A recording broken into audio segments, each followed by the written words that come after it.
প্রতিদিন কাবরে পাঁচটি জিনিসের অপেক্ষায় থাকুন গো।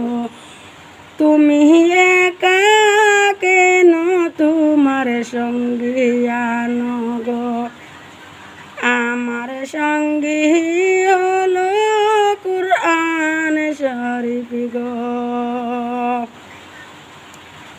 তুমি অন্ধকার ঘরে কেন গো, তোমার বাতি আনো গো।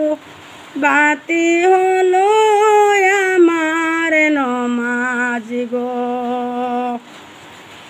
তোমার মাটির বাড়ি গো, তোমার বিছানায় আনো গো।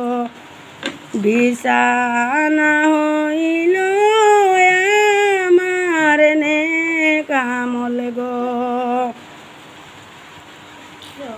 সাপ বিচ্ছু কত জীবজন্তু গো, দান খয়রাত করো তুমি গো।